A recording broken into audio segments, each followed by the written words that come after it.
সবাইকে শুভেচ্ছা জানাচ্ছি গতিবিদ্যার পঞ্চম লেকচারে। আমরা লিনিয়ার মোশন বা ওয়ান ডাইমেনশনাল মোশন অর্থাৎ একমাত্রিক গতি নিয়ে আলোচনা করতেছিলাম। তো একমাত্রিক গতি হচ্ছে বস্তুর গতি থাকবে একটা নির্দিষ্ট মাত্রায়, একটা অক্ষে গতি থাকবে। সেই অক্ষটা অনুভূমিক অক্ষ বা এক্স অক্ষ হইতে পারে বা উলম্ব অক্ষ ওয়াই অক্ষ হইতে পারে। তো আমরা এ পর্যন্ত যে গতির সূত্রগুলা দেখছি বা যে গতির সূত্রগুলা খাটায় ম্যাথ প্রবলেমগুলো সলভ করছি, সেইগুলা ক্ষেত্রে ছিল যে অনুভূমিক সরল রৈখিক একটা রাস্তায় কোনো একটা গাড়ির গতি দেওয়া আছে, গাড়ির ত্বরণ দেওয়া আছে, সেই অনুভূমিক দিকেই গাড়ির সরণ হচ্ছে, অর্থাৎ এক্স অক্ষ বরাবর বস্তুর গতি ছিল, অর্থাৎ এক্স অক্ষ বরাবর একমাত্রিক যে গতিটা সেই জিনিসটা আমরা দেখছি। আমরা আজকে দেখবো হচ্ছে ওয়াই অক্ষ বরাবর একমাত্রিক গতির সূত্রগুলা কেমন হয় এবং ওয়াই অক্ষ বরাবর একমাত্রিক গতির ক্ষেত্রে আমরা ম্যাথ প্রবলেমগুলো কিভাবে সলভ করব। তো ওয়াই অক্ষ বরাবর বস্তুর একমাত্রিক গতি কিভাবে থাকতে পারে? আমি যদি একটা বস্তুকে খাড়া উপরের দিকে নিক্ষেপ করি, খাড়া তির্যক ভাবে না, কিন্তু খাড়া উপরের দিকে নিক্ষেপ করি বা উপর থেকে খাড়া নিচের দিকে নিক্ষেপ করা হয়, তাহলে এই যে বস্তুটা, এই বস্তুটার বেগ, ত্বরণ, সরণ সবকিছু ওয়াই অক্ষ বরাবরই থাকবে, মানে একটা নির্দিষ্ট অক্ষেই থাকবে। তো এটাকে বলা হচ্ছে ওয়াই অক্ষ বরাবর, অর্থাৎ একমাত্রিক দিকে ওয়াই অক্ষ বরাবর বস্তুর গতি। তো এখন আমরা এই গতির ক্ষেত্রে সূত্রগুলো আমরা কিভাবে খাটাবো বা ম্যাথ প্রবলেমগুলো কিভাবে আমরা সলভ করব, এই জিনিসটা আজকে আমরা দেখবো। তো এটাকে নরমালি বলা হয় পড়ন্ত বা নিক্ষিপ্ত বস্তুর গতির সূত্র। তো আমরা প্রথমে দেখবো হচ্ছে পড়ন্ত বস্তুর সূত্র, তারপরে পড়ন্ত বস্তুর সূত্রগুলো আমরা কিভাবে খাটাবো এবং ম্যাথ প্রবলেমগুলো সলভ করব, এই জিনিসটা দেখবো। তাহলে আমরা একটু হেডিংটা লিখে নিই, পড়ন্ত বস্তুর সূত্র। পড়ন্ত বস্তুর সূত্র। বিজ্ঞানী গ্যালিলিও এই পড়ন্ত বস্তুর সূত্রগুলো প্রদান করে। এই কারণে বিজ্ঞানী গ্যালিলিওর নাম অনুযায়ী সূত্রগুলোকে বলা হয় গ্যালিলিওর পড়ন্ত বস্তুর সূত্র। সপ্তদশ শতাব্দীর পূর্ব পর্যন্ত মানুষের একটা ধারণা ছিল যে তুমি যদি একটা নির্দিষ্ট উচ্চতা থেকে একটা ভারী ভরের বস্তু এবং একটা হালকা ভরের বস্তু একই সাথে ফেলে দাও, তাহলে ভারী ভরের বস্তুটা আগে গিয়ে ভূমিতে পৌঁছাবে এবং হালকা ভরের বস্তুটা পরে গিয়ে ভূমিতে পৌঁছাবে। সচরাচর যে ঘটনাটা ঘটে, তুমি তোমার বাসার ছাদ থেকে একটা পালক আর একটা পাথর, একটা পালক এবং একটা পাথর একই সাথে ফেলে দিবা। তো ফেলে দিলে কি ঘটনা ঘটবে? পাথরটা গিয়ে আগে ভূমিতে পৌঁছাবে এবং পালকটা গিয়ে পরে ভূমিতে পৌঁছাবে।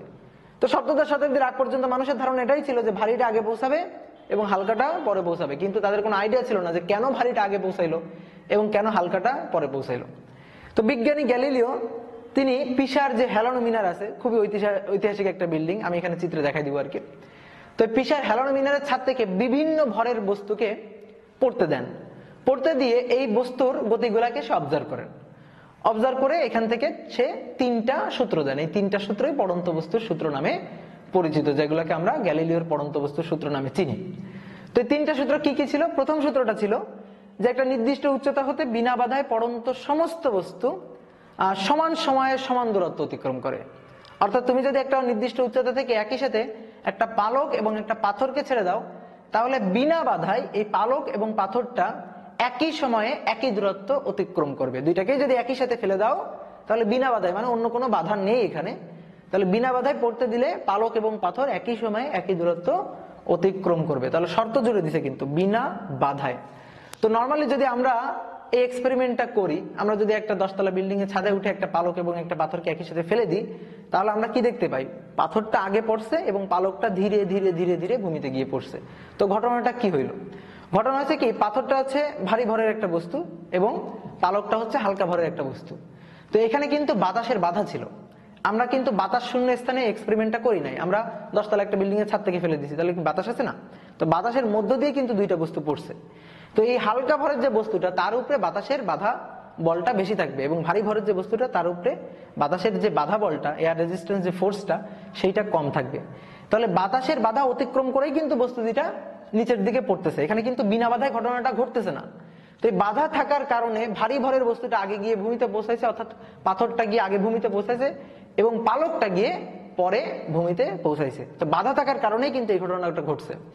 কিন্তু যদি এই এক্সপেরিমেন্ট আমি বাতাস শূন্য স্থানে করতে পারতাম, গ্যালিলিও দেখো এই সপ্তদশ শতাব্দীর প্রথম দিকে এই চিন্তাটা করে ফেলছে। সপ্তদশ শতাব্দীর, একটু চিন্তা করো, সপ্তদশ শতাব্দীর প্রথম দিকে সে এই চিন্তাটা করে ফেলছে, যদি বিনা বাধায় পড়তে দেওয়া হইতো তাহলে দুইটাই একই সাথে গিয়ে ভূমিতে পৌঁছাইতো। মানে কতটা উন্নত ধারা চিন্তা ভাবনা করলে এই জিনিসটা বলা সম্ভব সেই সপ্তদশ শতাব্দীতে। তো বিজ্ঞানী গ্যালিলিওর নাম অনুযায়ী সূত্রগুলোকে আমরা পড়ন্ত বস্তুর সূত্র নামে চিনি। এই সূত্রগুলো আমি এখন এখানে বোর্ডে এক এক করে লিখে দিচ্ছি এবং সূত্রগুলো বোঝাচ্ছি। এই সূত্রের যে এক্সপেরিমেন্টটা, এটা কয়েকদিন আগে এক্সপেরিমেন্টটা করা হয়েছে একটা বাতাস শূন্য স্তরে। মনে করো যে একটা প্লেস, সেই প্লেসটাকে একেবারে ভ্যাকুয়াম থেকে মানে করো বাতাসটাকে শূন্য করে ফেলা হয়েছে। শূন্য করে ফেলার পরে একটা পাথর এবং একটা পালক একই সাথে ফেলে দেওয়া হয়েছে। তো ফেলে দিয়ে দেখা হয়েছে যে ভারী ভরের বস্তুটা এবং হালকা ভরের বস্তু অর্থাৎ পালক এবং পাথর দুইটা একই সাথে গিয়ে ভূমিতে পড়ে, মানে বাতাস শূন্য স্থানে এক্সপেরিমেন্টটা করে এই জিনিসটা দেখা হয়েছে। তো সেই এক্সপেরিমেন্টটাও আমি এখানে দেখা দিচ্ছি, তোমরা আগে এক্সপেরিমেন্টটা দেখো, তারপর আমি সূত্রগুলা লিখে দিচ্ছি, পড়ন্ত বস্তুর সূত্রগুলা।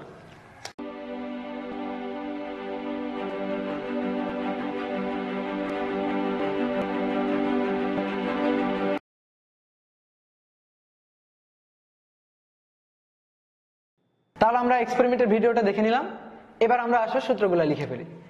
Loss of falling bodies, laws of falling bodies. প্রথম সূত্র আমাদের বলতেছে যে স্থির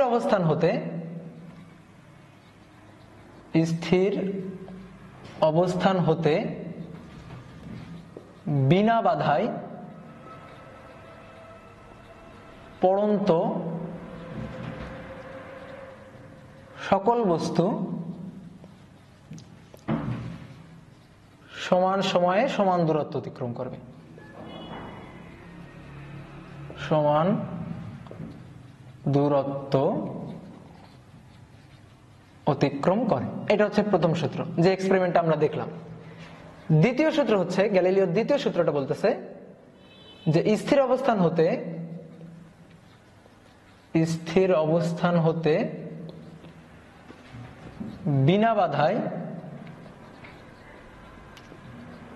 পড়ন্ত বস্তুর নির্দিষ্ট মুহূর্তের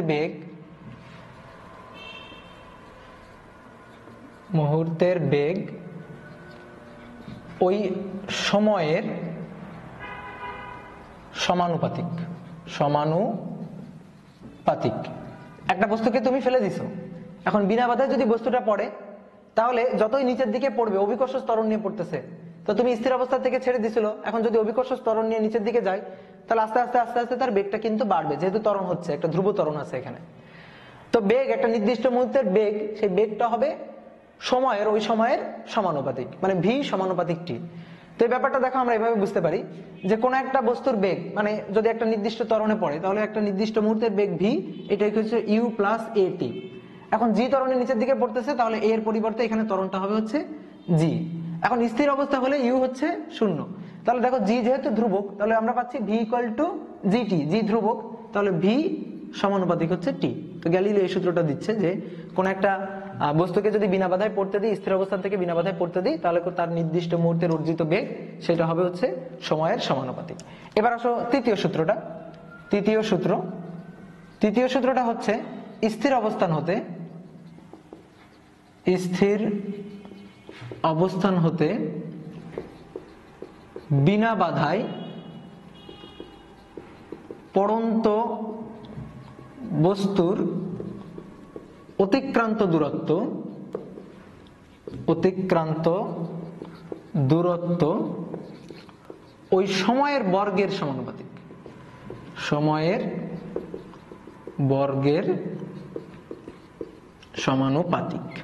এটা হচ্ছে গ্যালিলিওর তৃতীয় সূত্র। অর্থাৎ স্থির অবস্থান থেকে বিনা বাধায় কোন একটা বস্তুকে পড়তে দিলে সেই বস্তুটা যে দূরত্বটা অতিক্রম করবে, সেই দূরত্ব হবে সময়ের বর্গের সমানুপাতিক। তো ব্যাপারটা হচ্ছে কি, দেখো বস্তুটা জি ত্বরণ নিয়ে পড়বে, অভিকর্ষ ত্বরণ নিয়ে পড়বে, একটা ধ্রুব ত্বরণ নিয়ে, তাহলে অতিক্রান্ত দূরত্বের সূত্র আমরা জানি যে S equal to UT plus half A T square. এখন জি ত্বরণে যেহেতু পড়তেছে, তাহলে এর পরিবর্তে আমরা লিখবো হচ্ছে জি, এবং উচ্চতা, অতিক্রান্ত উচ্চতা এস এর পরিবর্তে আমরা লিখি হচ্ছে এইচ। তাহলে স্থির অবস্থান থেকে মানে কি, ইউ এর মান হচ্ছে 0, তাহলে দেখো হচ্ছে H equal to half G T square.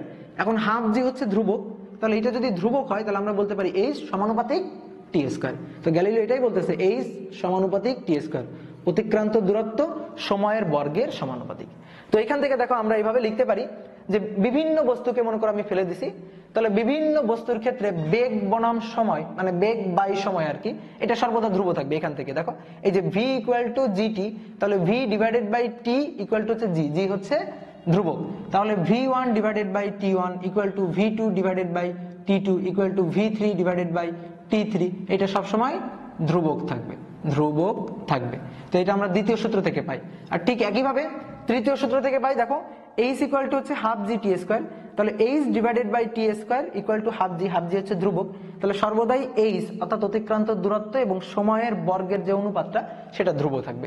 তাহলে এভাবে আমরা বলতে পারি একটা বস্তুকে একটা নির্দিষ্ট উচ্চতা থেকে বিনা বাধায় পড়তে দিলে, স্থির অবস্থান থেকে বিনা বাধায় পড়তে দিলে তার বিভিন্ন সময়ের অতিক্রান্ত দূরত্ব H1, H2, H3 এইটা, এবং ওই সময়টা, তাহলে সময়টা হচ্ছে T1, T2, T3, তো এর বর্গ হবে এই যে অনুপাতটা, এই অনুপাতটা সর্বদাই ধ্রুব থাকবে, ধ্রুব থাকবে। তাহলে তৃতীয় সূত্র থেকে আমরা কিন্তু এই জিনিসটা পাইতেছি। তো আমরা এই তিনটা সূত্র মাথায় রাখবো। এখন আমরা দেখব যে এই পড়ন্ত বস্তু বা নিক্ষিপ্ত বস্তুর ক্ষেত্রে গতির যে সূত্রগুলা, আমরা আগে লিনিয়ার মোশনে, এক্স অক্ষ বরাবর লিনিয়ার মোশনের ক্ষেত্রে গতির সূত্রগুলো শিখছি। এখন পড়ন্ত বস্তু বা নিক্ষিপ্ত বস্তুর ক্ষেত্রে গতির সূত্রগুলো দেখবো, এবং সেই সূত্রগুলো খাটায় আমরা কিভাবে ম্যাথ প্রবলেমগুলো সলভ করি সেই জিনিসটা আমরা দেখবো। তো গতির যে সূত্রগুলো হয় সেই সূত্রগুলো আমি একটু এখানে লিখে দিই। আমরা একটা সূত্র দেখছিলাম যে V equal to U plus A T. এখন জি ত্বরণে যেভাবে পড়তেছে, তাহলে এর পরিবর্তে আসবে হচ্ছে জি, তাহলে V equal to U plus G T. H equal to UT plus half A T square, V square equal to U square plus 2gh, এটা। তো এই যে সূত্রগুলো, এই সূত্রগুলো কিভাবে খাটে, আমরা কিভাবে খাটায় ম্যাথ প্রবলেম সলভ করব সেইটা আগে একটু দেখে নিই, তারপর আমরা কয়েকটা ম্যাথ প্রবলেম সলভ করব। পড়ন্ত বস্তুর ক্ষেত্রে, বস্তুর ক্ষেত্রে গতির সূত্রগুলা কিভাবে খাটবে, কিভাবে প্রযোজ্য হবে সেই জিনিসটা আমরা দেখব, কিভাবে খাটাবো। পড়ন্ত বা নিক্ষিপ্ত বস্তুর ক্ষেত্রে গতির সূত্রগুলো আমরা কিভাবে খাটাবো এবং কিভাবে ম্যাথ প্রবলেম সলভ করবো এই জিনিসটা আমাদের দেখতে হবে। খুবই গুরুত্বপূর্ণ একটা ব্যাপার, মানে সূত্রগুলো খাটাই তো ম্যাথ প্রবলেম সলভ করবো, এখন সূত্রগুলো কিভাবে খাটাবো এই জিনিসটা তো আগে ভালো করে জানা দরকার। তো আমরা একটু প্রথমে 9-10 চলে যাই। 9-10 তো আমরা পড়ন্ত বস্তু বা নিক্ষিপ্ত বস্তুর ম্যাথ করছি, তাই না? তো 9-10 এই গতির সূত্রগুলো আমরা কিভাবে খাটাইতাম দেখো তো, মনে পড়ে কিনা? এটা হচ্ছে ভূমি, ভূমির উপর এখানে একটা বস্তু আছে, এই বস্তুটাকে আমি একটা খাড়া বেগ দিয়ে উপরের দিকে নিক্ষেপ করতেছি।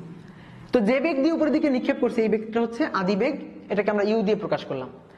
এখন বস্তুটা যতই উপরের দিকে যাবে ততই তার কিন্তু বেগটা কমতে থাকবে। কেন বেগটা কমবে? কারণ এই বস্তুর উপরে যে ত্বরণটা অর্থাৎ অভিকর্ষ ত্বরণটা সেটা কাজ করতেছে নিচের দিকে। তাহলে গতি হচ্ছে উপরের দিকে, আমি নিক্ষেপ করছি উপরের দিকে, কিন্তু ত্বরণ কাজ করতেছে নিচের দিকে। তাহলে গতির বিপরীত দিকে ত্বরণ কাজ করতেছে। তো গতির বিপরীত দিকে ত্বরণ কাজ করা মানে আসলে মন্দন হওয়া। তো মন্দন হলে স্বভাবতই তার বেগটা আস্তে আস্তে আস্তে আস্তে কমতে থাকবে। তো মনে করো তার একটা নির্দিষ্ট মুহূর্তের তার বেগ, সেই বেগটা হচ্ছে ভি, মানে শেষ বেগ ভি। এই বেগটা আমরা বের করতে চাই, তাহলে বেগের যে সূত্রটা ভি ইকুয়াল টু হচ্ছে ইউ প্লাস এটি। এখন এখানে যেহেতু অভিকর্ষ ত্বরণ, তাহলে এর পরিবর্তে হবে হচ্ছে জি। এখানে জি এর আগে প্লাস এটা কিন্তু হবে না, জি এর আগে হবে হচ্ছে মাইনাস। কেন জি এর আগে মাইনাস হবে? দেখো তুমি কোন দিকে নিক্ষেপ করছো? উপরের দিকে, কিন্তু ত্বরণ কাজ করতেছে কোন দিকে? অভিকর্ষ ত্বরণ নিচের দিকে। তাহলে যেহেতু তুমি ত্বরণের বিপরীত দিকে নিক্ষেপ করছো, আলটিমেটলি মন্দন প্রযুক্ত হচ্ছে, সুতরাং জি এর আগে হচ্ছে মাইনাস। এভাবে আমাদের 9-10 শেখানো হইতো। আরো খুব সহজভাবে এভাবে চিন্তা করলে যে আমি নিক্ষেপ করছি উপরের দিকে, জি কাজ করতেছে নিচের দিকে, তাহলে জি এর বিরুদ্ধে, জি এর বিপক্ষে আমি নিক্ষেপ করছি, সুতরাং জি এর আগে মাইনাস। 9-10 আমরা এভাবে শিখছিলাম। আমরা যদি নির্দিষ্ট মুহূর্তে তার সরণটা বের করতে চাইতাম বা অতিক্রান্ত দূরত্বটা বের করতে চাইতাম, তাহলে আমাদের সেই সূত্রটা লিখতে হতো যে H equal to UT plus না minus half G T square. তাহলে এই মাইনাসের কারণ কি? উপরের দিকে নিক্ষেপ করছো, জি নিচের দিকে, অর্থাৎ জি এর বিরুদ্ধে বা বিপক্ষে নিক্ষেপ করছো, সুতরাং জি এর আগে এখানে মাইনাস। আমি যদি উপর থেকে একটা বস্তুকে নিচে নিক্ষেপ করতাম তাহলে সেই ক্ষেত্রে কি হইতো? সেই ক্ষেত্রে হইতো প্লাস। দেখো মনে করো বস্তুটা এখানে আছে, আমি নিক্ষেপ করছি হচ্ছে নিচের দিকে, তাহলে আদি বেগ হচ্ছে নিচের দিকে। নির্দিষ্ট মুহূর্তে বস্তুটা মনে করো এখানে যখন পৌঁছাইছে তখন আমি তার বেগ, শেষ বেগ ভিটা বের করতে চাই। তাহলে এই ক্ষেত্রে আমাদের সূত্র লিখতে হইতো V equal to U plus G T plus, কেন? কারণ নিক্ষেপ করছে কোন দিকে? নিচের দিকে। অভিকর্ষ ত্বরণ কাজ করতেছে কোন দিকে? নিচের দিকে। তাহলে আমি জি এর পক্ষে, জি যেদিকে কাজ করতেছে ওই দিকে নিক্ষেপ করছি, সুতরাং জি এর আগে প্লাস। আমি যদি সরণের সূত্রটা লিখতাম তাহলে H equal to UT plus half G T square. তা আমরা 9-10 এভাবে শিখছিলাম যে আমি জি এর বিরুদ্ধে বিপক্ষে নিক্ষেপ করলে জি এর আগে মাইনাস, আর জি এর পক্ষে নিক্ষেপ করলে জি এর আগে প্লাস। ক্লিয়ার ব্যাপারটা? ওকে। তো আমরা এখন ইন্টারমিডিয়েটে এইভাবে কিন্তু আর শিখবো না। 9-10 আমরা এইভাবে শিখছিলাম, এই জিনিসটা এখন আমরা ভুলে যাবো, এই জিনিসটা আর আমরা মনে রাখবো না। এই লজিক দিয়ে 9-10 পার করে ফেলতে পারছি, কিন্তু ইন্টারমিডিয়েটে এসে এই লজিক খাটাইতে গেলে কিন্তু কিছু কিছু ক্ষেত্রে ঝামেলা লেগে যাবে। এই কারণে আমরা এই জিনিসটা আর মাথায় রাখবো না। এত সস্তা লজিক দিয়ে কিন্তু আমরা আর সূত্রগুলা খাটাবো না। আমরা এবার যেহেতু ভেক্টর শিখছি, তো ভেক্টর রাশির সাথে দিক রিলেটেড, তো আমরা এই যে দিকের কনসেপ্ট, এই জিনিসটা ব্যবহার করে গতির সূত্রগুলা কেমন হবে, গতির সূত্রগুলো আমরা কিভাবে খাটাবো এই জিনিসটা দেখবো। তাহলে এই জিনিসটা আমরা মুছে দিলাম, এই জিনিসটা এখন আমরা ভুলে যাবো। 9 10 যা শিখে আসছে এটা আমরা ভুলে যাব। আমরা এখন নতুন করে ইন্টারমিডিয়েটে যে লজিকটা আর কি, এই জিনিসটা এখন শিখবো। তো এটা কিন্তু খুবই গুরুত্বপূর্ণ। আমরা এই যে গতির যে ম্যাথগুলো, অর্থাৎ পড়ন্ত বস্তু বা নিক্ষিপ্ত বস্তুর যে ম্যাথগুলা টাইপটা, তো এটাকে মূলত কয়েকটা ক্ষেত্রে ভাগ করে নিতে পারি। যেমন প্রথম ক্ষেত্রটা বা প্রথম টাইপটা, এটা হচ্ছে যে উপর থেকে নিচে নিক্ষেপ, উপর থেকে নিচে নিক্ষেপ। একটা বস্তুকে আমি উপর থেকে নিচে নিক্ষেপ করছি, এটা হচ্ছে টাইপ 1। তারপরে টাইপ 2 হচ্ছে নিচ থেকে উপরে নিক্ষেপ, নিচ থেকে খাড়া উপরে নিক্ষেপ, এটা হচ্ছে টাইপ 2। এবং আরেকটা জিনিস আছে টাইপ 3, এটা হচ্ছে নিচ থেকে উপরে নিক্ষেপ, উপরে নিক্ষেপ কিন্তু বস্তু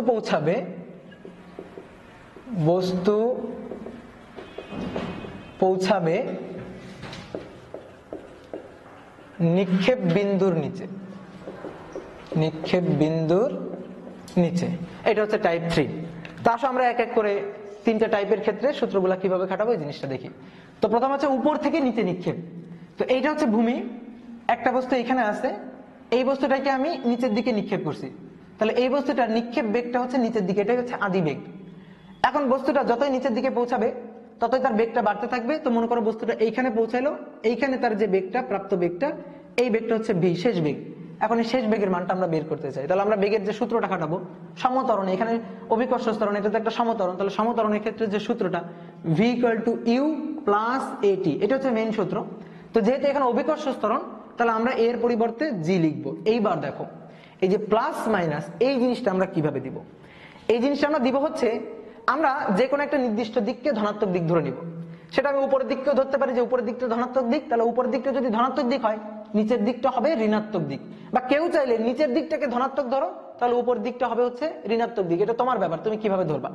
তা আমি নর্মালি যে উপরের দিকটা, এটাকে নর্মালি প্লাস ধরতে চাও সবাই, তাহলে ওটাই ধরতেছি যে উপরের দিক সেটা হচ্ছে প্লাস, তাহলে নিচের দিক সেটা হচ্ছে মাইনাস। তাহলে যে সকল ভেক্টর উপরের দিকে ক্রিয়া করতেছে তারা হবে হচ্ছে প্লাস ডিরেকশনে, আর যে সকল ভেক্টর নিচের দিকে ক্রিয়া করতেছে তারা হবে হচ্ছে মাইনাস ডিরেকশনে। জাস্ট মাথায় রাখতে হবে এই কথাটা, যে সবগুলো ভেক্টর তারা যদি উপরের দিকে ক্রিয়া করে তাহলে তাদের আগে আমরা প্লাস বসাই দিব, আর যে সকল ভেক্টর নিচের দিকে ক্রিয়া করতেছে তাদের আগে আমরা মাইনাস বসাই দিব, কারণ আমরা উপরের দিকটাকে ধরতেছি প্লাস দিক, নিচের দিকটাকে ধরতেছি মাইনাস দিক। ক্লিয়ার? এই কথাটুকু জাস্ট মাথায় রাখো। তাহলে এবার দেখো, খেয়াল করো, শেষ বেগ ভি কোন দিকে? নিচের দিকে। আদি বেগ ইউ কোন দিকে? নিচের দিকে। অভিকর্ষ ত্বরণ জি কাজ করতেছে কোন দিকে? জি কাজ করতেছে সর্বদাই নিচের দিকে। জি এর ডিরেকশন কিন্তু সর্বদাই নিচের দিকে। অভিকর্ষ ত্বরণ কোন দিকে কাজ করে? নিচের দিকে। তাহলে এবার একটু খেয়াল করে দেখো, মেইন সূত্র হচ্ছে এইটা। এখন এই সূত্রগুলোর আগে আমি প্লাস মাইনাস বসাবো, তাহলে ভি এর আগে মাইনাস বসাইতে হবে। কেন? শেষ বেগ কোন দিকে? নিচের দিকে, সুতরাং ভি এর আগে মাইনাস। আদি বেগ কোন দিকে? কোন দিকে কাজ করতেছে? নিচের দিকে, তাহলে নিচের দিকে মানে হচ্ছে মাইনাস, তাহলে ইউ এর আগে আমরা মাইনাস বসাবো, তাহলে minus V minus U. Clear ব্যাপারটা? জি কোন দিকে? নিচের দিকে। জি সর্বদাই নিচের দিকে, সুতরাং জি এর আগে সর্বদাই আমরা মাইনাস বসাবো, তাহলে minus V equal to minus U minus G T. এবার সব পাশ থেকে মাইনাস বাদ দাও, তাহলে সব পাশ থেকে যদি আমরা মাইনাস বাদ দিই তাহলে অতএব আমরা সূত্রটা পাই V equal to U plus GT. তাহলে সূত্র দেখো যে চলে আসছে V equal to U plus GT. তাহলে সূত্রটা আমরা এইভাবেই খাটাবো। বুঝতে পারলাম? তুমি বলতে পারো যে ভাই আমরা তো 9 10 এই জিনিসটাই শিখছিলাম, যে হ্যাঁ শিখছিলাম ঠিক আছে, কিন্তু আমরা এবার এই লজিক দিয়ে চিন্তা করবো। দেখো যে সবগুলোর আগে মাইনাস আসছে, তো যেহেতু সবগুলোর আগে মাইনাস, আলটিমেটলি সবগুলোর আগে প্লাস হয়ে গেছে। মানে আমরা 9 10 এই জিনিসটা এইভাবে শিখছিলাম যে উপর থেকে নিচে নিক্ষেপ করছো, তাহলে জি এর পক্ষে নিক্ষেপ করছো, তাহলে ভি ইকুয়াল টু হবে ইউ প্লাস জিটি, তাহলে জি এর আগে প্লাস হবে। দেখো ওটাই আসছে, কিন্তু আমরা এইভাবে চিন্তা করবো, এই লজিক দিয়ে এবার চিন্তা করবো। এবার আসো আমি এর সরণটা বের করতে চাই। তাহলে সরণটা দেখো, বস্তু এইখান থেকে এখানে পৌঁছাইছে, তাহলে এইটা হচ্ছে সরণ এইচ, এইটা আমরা বের করতে চাই। তাহলে এইচ ইকুয়াল টু হবে U T plus half G T square. এবার আসো আমরা চিহ্ন বসাবো। জি এর আগে সর্বদাই মাইনাস, তাহলে জি এর আগে মাইনাস বসবে, জি এর আগে সবসময় মাইনাস। এবার দেখো আদি বেগ ইউ আছে, ইউ এর আগে কি চিহ্ন বসাবো? ইউ কোন দিকে? নিচের দিকে, সুতরাং ইউ এর আগে বসাবো মাইনাস। বুঝতে পারছো? যারা নিচের দিকে তাদের আগে মাইনাস। এইচটা কোন দিকে? এইচ, এই সরণের পরিচয় হচ্ছে বস্তু কোথায় ছিল এবং কোথায় আসলো, লম্বা লম্বি দূরত্ব। সরণের পরিচয় আমরা বলছি না গতির অধ্যায়ে, যে বস্তু কই ছিল এবং কই আসলো, এটার লম্বা লম্বি দূরত্ব।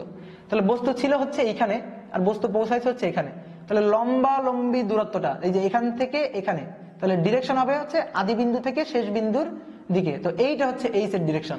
দেখো তো এইচ এর ডিরেকশনটা কোন দিকে? নিচের দিকে। তাহলে এইচ এর আগে কি বসবে?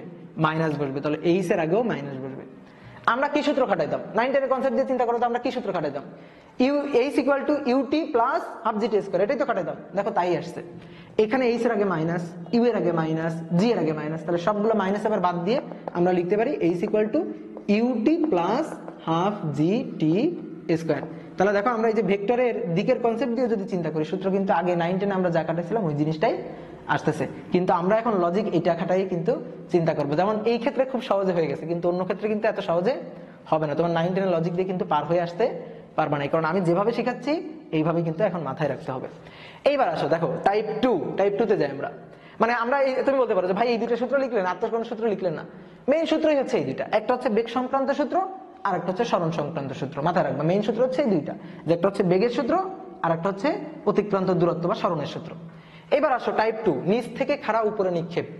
এটাকে আমরা দুইটা ভাগে ভাগ করতে পারি, দুইটা টাইপে, মানে এই টাইপটাকে দুইটা সাব টাইপে ভাগ করতে পারি। ঘটনাটা কি?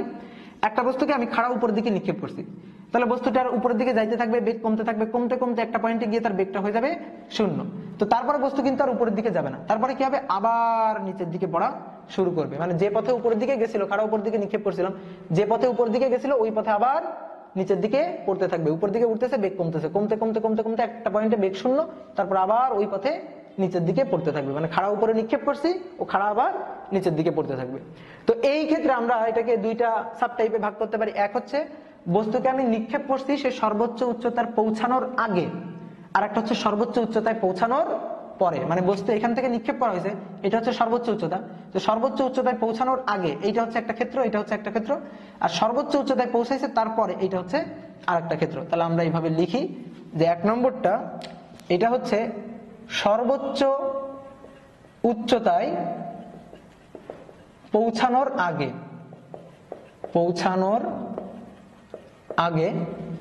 আর 2 নম্বরটা হচ্ছে সর্বোচ্চ উচ্চতার পরে, সর্বোচ্চ উচ্চতায় পৌঁছানোর পরে। এই যে দুইটার সাব টাইপ ভাগ করলাম। তাহলে এখন দেখো এটা হচ্ছে ভূমি, এই ভূমি থেকে বস্তুটাকে খাড়া উপরের দিকে নিক্ষেপ করছি, তাহলে আদি বেগ ইউ হচ্ছে উপরের দিকে, বস্তু উপরের দিকে যাইতেছে যাইতেছে যাইতেছে, এইটা হচ্ছে ধরো সর্বোচ্চ উচ্চতা। তাহলে সর্বোচ্চ উচ্চতায় তার বেগ হয়ে গেছে 0। এখন আমি মনে করো সর্বোচ্চ উচ্চতার আগে কোনো একটা পয়েন্টে তার বেগ বের করতে চাই। তো বস্তুটা মনে করো যে এখানে আছে, এই পয়েন্টে আমি তার বেগটা বের করতে চাই, তাহলে এই পয়েন্টে তার বেগটা, যে উপরের দিকে বেগটা, এই বেগটা হচ্ছে শেষ বেগ ভি।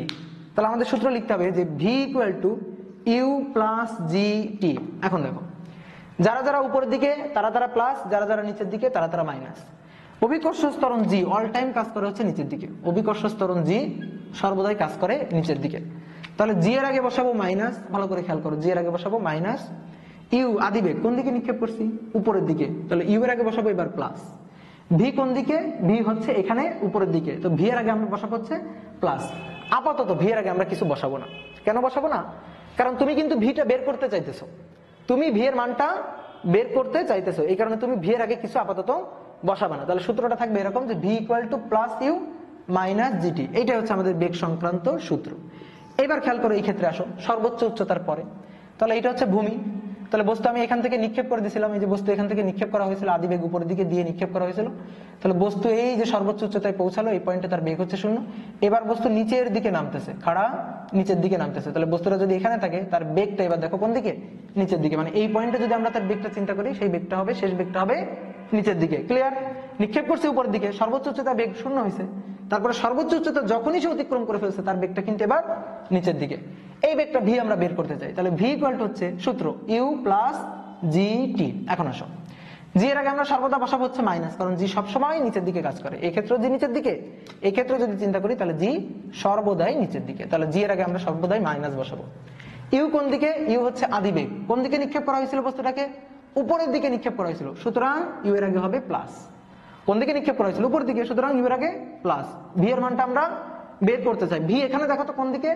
নিচের দিকে, তাহলে ভি এর আগে মাইনাস হওয়া উচিত, কিন্তু আপাতত ভি এর আগে আমরা কোনো চিহ্ন দিব না। কেন দিব না এবার দেখো বলতেছি। দেখো এটা হচ্ছে দুইটা ক্ষেত্র, সর্বোচ্চ উচ্চতায় পৌঁছানোর আগে, সর্বোচ্চ উচ্চতায় পৌঁছানোর পরে।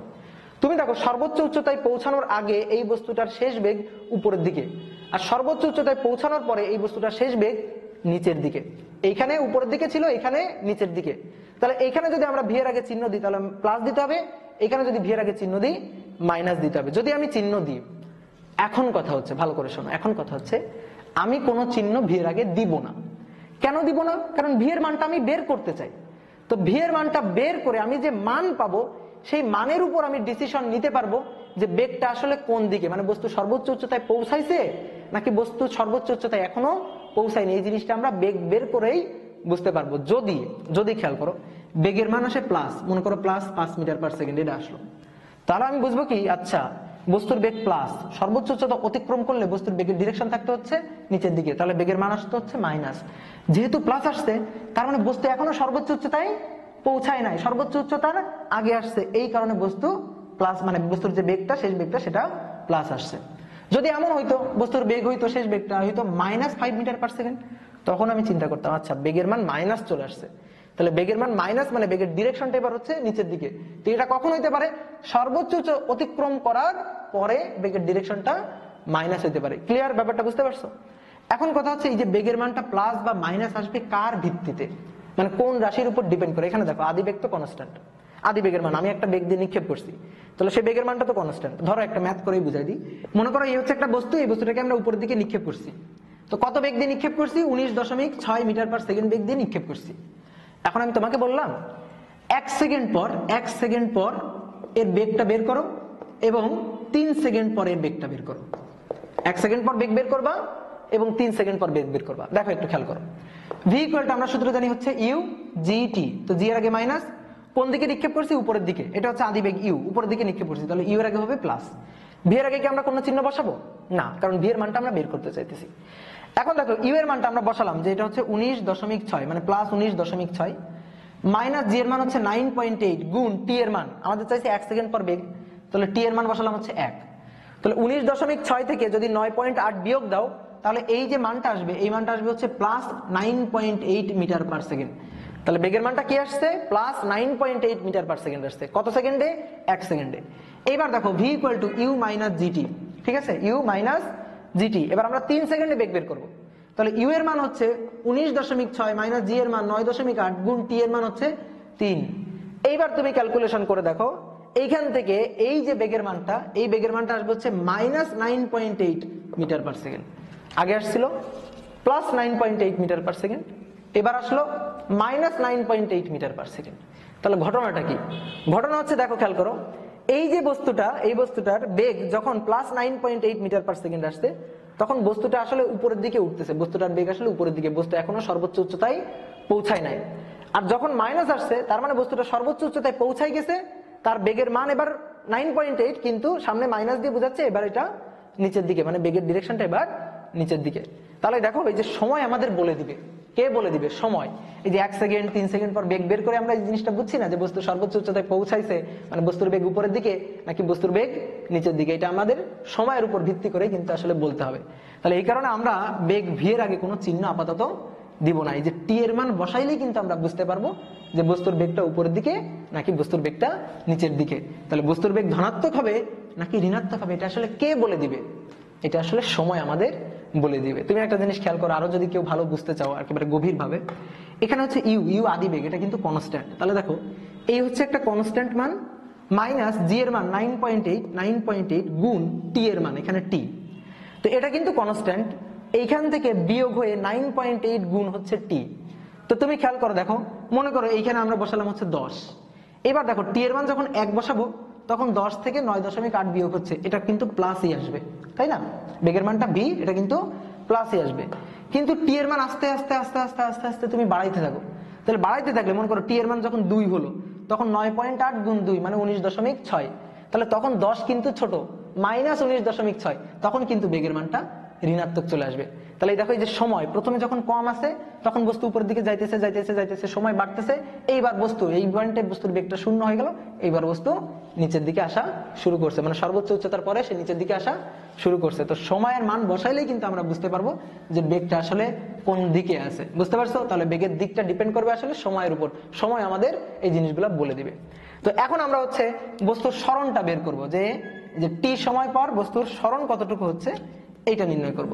তাহলে দেখো বস্তু যদি এখানে পৌঁছায় তাহলে সরণ হচ্ছে এখান থেকে এইদিকে, এই যে সরণের ডিরেকশনটা নিক্ষেপ বিন্দু থেকে বস্তু যেখানে আছে সেই বিন্দুর দিকে, আদি অবস্থান থেকে শেষ অবস্থানের দিকে, এইটা হচ্ছে এইচ এর ডিরেকশন।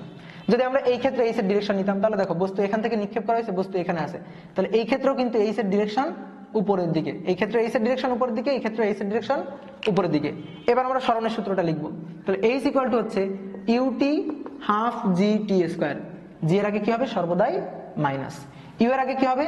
প্লাস। এইচ এর আগে কি হবে? এইচ এর আগে প্লাসই হবে, এখানে এইচ এর আগে প্লাসই হবে। তো এইচ এর আগে কিছু দেওয়ার দরকার নেই, তুমি তো এইচটা বের করবা, তো এই কারণে এইচ এর আগে কিচ্ছু দেওয়ার দরকার নেই। তাহলে তুমি এইচ ইকুয়াল টু সূত্র পেয়ে গেলা UT minus half G T square. এই ক্ষেত্রেও তাই হবে, H equal to UT half G T square. G এর আগে সর্বদাই হচ্ছে মাইনাস, ইউ এর আগে আমরা কি বসাবো? উপরের দিকে, সুতরাং ইউ এর আগে বসবে প্লাস। তাহলে এইচ ইকুয়াল টু হচ্ছে UT minus half G T square. এই যেহেতু তুমি বের করবা, এখানে দিতে পারো এইচ এর আগে তুমি প্লাস চিহ্ন দিতে পারো, তো যেহেতু তুমি এইচ এর মানটা বের করবা, এইচ এর মানটা সর্বদা এই ক্ষেত্রে প্লাস চলে আসবে। তাহলে এইটা গেল হচ্ছে টাইপ 2। তাহলে টাইপ 1 এবং টাইপ 2 এই জিনিসটা আমরা বুঝতে পারলাম। এখন অনেকে বলতে পারো ভাই এখানে তো আপনি বলতেছেন এইচ এর আগে কিছু দেওয়া লাগবে না, আবার এখানে এইচ এর আগে দিয়ে দিলেন, চিহ্নটা দিয়ে দিলেন। দেখো এখানে এইচ সর্বদাই নিচের দিকে, তুমি দেখো বস্তুটাকে নিচের দিকে নিক্ষেপ করা হয়েছে, তাহলে এইচ কিন্তু সর্বদাই নিচের দিকে, এইচ কিন্তু উপরের দিকে হওয়ার কোনো সম্ভাবনা এখানে নেই। এই কারণে আগে আমি এইচ এর আগেই চিহ্নটা দিয়ে নিছি। যদি আমাদের এইচ এর মানটা বের করতে দিত, সাপোজ এইচ এর মানটা আমাদের বের করতে দিছে, তাহলে এইচ এর মানটা বের করতে দিলে আমরা এইচ এর আগে কোনো চিহ্ন বসাতাম না, এইচ এর আগে মাইনাস চলে আসতো, অটোমেটিক্যালি মাইনাস চলে আসতো। কিভাবে দেখো, এটা মাইনাস, এটা মাইনাস, তাহলে মাইনাস সামথিং যোগ করলে আমরা মাইনাস কিছুই পাবো, তো এইচ এর আগে অটোমেটিক্যালি মাইনাস চলে আসতো। ক্লিয়ার? জিনিসটা বুঝতে পারছি। এবার আসো টাইপ 3, এটা খুব গুরুত্বপূর্ণ টপিক। এটা টাইপ 2 এর মতোই, টাইপ 2 এর মতো। তো টাইপ 2 এর ঘটনাটা কি ঘটছে? বস্তুটাকে উপরের দিকে নিক্ষেপ করছি, বস্তুটা উপরে সর্বোচ্চ উচ্চতায় পৌঁছায়, আবার বস্তুটা ভূমিতে এসে পড়ছে। অর্থাৎ যে বিন্দুতে ছিল, মানে যেখান থেকে নিক্ষেপ করা হয়েছে, নিক্ষেপ করার পরে সর্বোচ্চ উচ্চতায় উঠে আবার বস্তুটা ওই তলে এসেই পড়ছে, এটা ছিল টাইপ 2। এবার হচ্ছে বস্তুকে আমি এই বিন্দু থেকে নিক্ষেপ করছি, কিন্তু বস্তু এবার নিক্ষেপ বিন্দুর নিচে চলে গেছে। মানে তুমি ছাদের কিনারায় দাঁড়ায়, তোমার বাসার যে ছাদ আছে সেই ছাদের কিনারে দাঁড়ায় খাড়া উপরের দিকে একটা বলকে নিক্ষেপ করছো, তাহলে বলটা উপরের দিকে উঠে আবার তোমার হাতের কাছে আসে, তুমি মনে করো আর ক্যাচ ধরতে পারো নাই, তাহলে বস্তুটা কোন দিকে চলে গেছে? নিচের দিকে চলে গেছে। তাহলে নিক্ষেপ বিন্দুর নিচের দিকে চলে গেছে, তাহলে সেই ক্ষেত্রটা আমরা দেখবো যে নিক্ষেপ বিন্দুর নিচে চলে গেলে কি ঘটনা ঘটবে। তো এইটা হচ্ছে নিক্ষেপ তল। এইখান থেকে আমি এই বস্তুটাকে উপরের দিকে নিক্ষেপ করছি, এখন বস্তুটা চলে গেছে নিক্ষেপ তলের নিচে। মনে করো যে ছাদ থেকে নিক্ষেপ করছি, তো বস্তুটা চলে গেছে নিক্ষেপ তলের নিচে, এটা হচ্ছে ভূমি।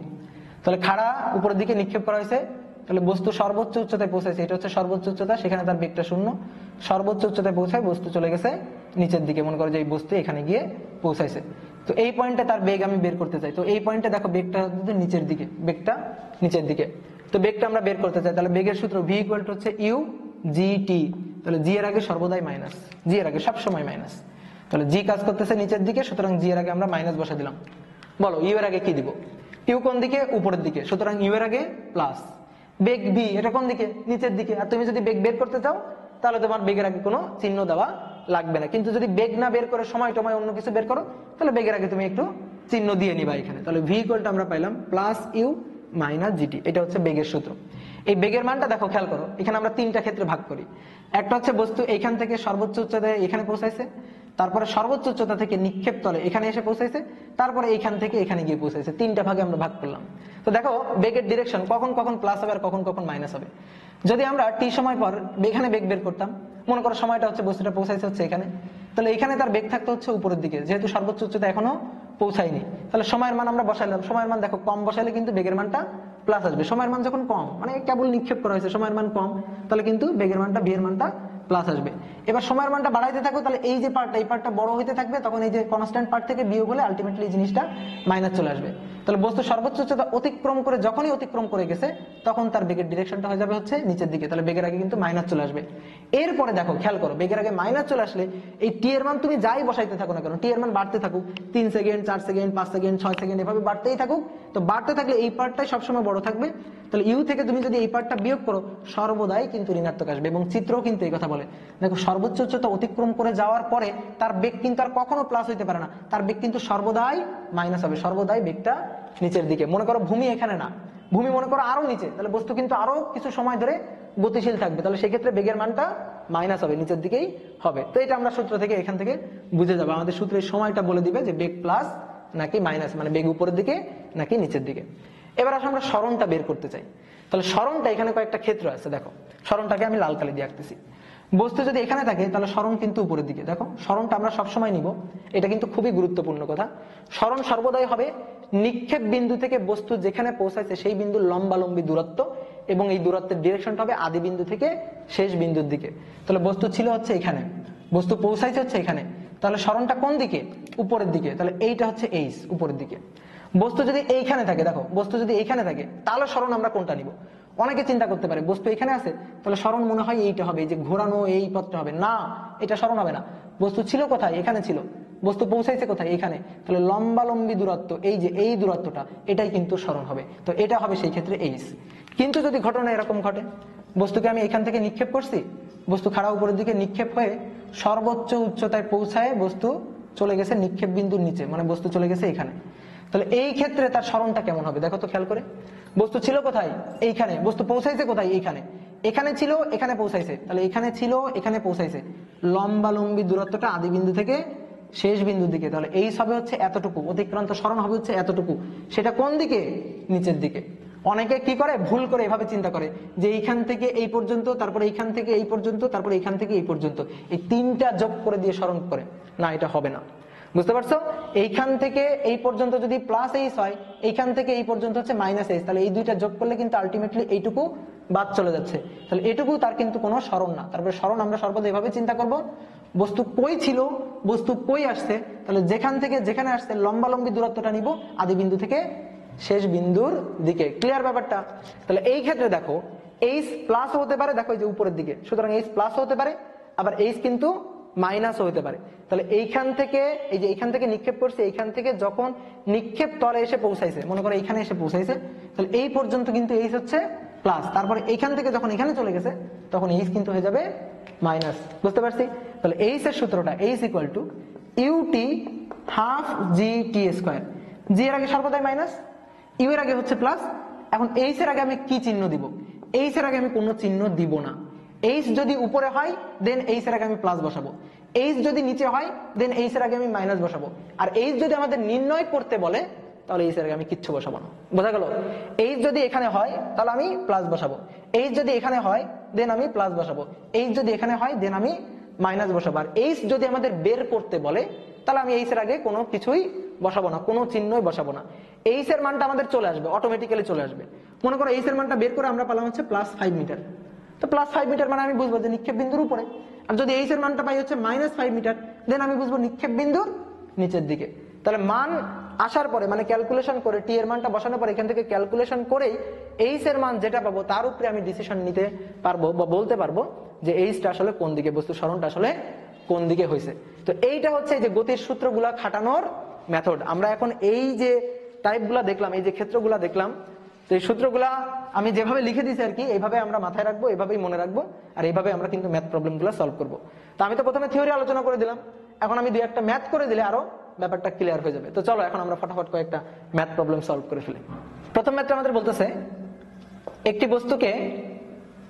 একটি বস্তুকে খাড়া উপরের দিকে 98 মিটার পার সেকেন্ড বেগে নিক্ষেপ করা হলো। বেগে নিক্ষেপ করা হলো। দেখাও যে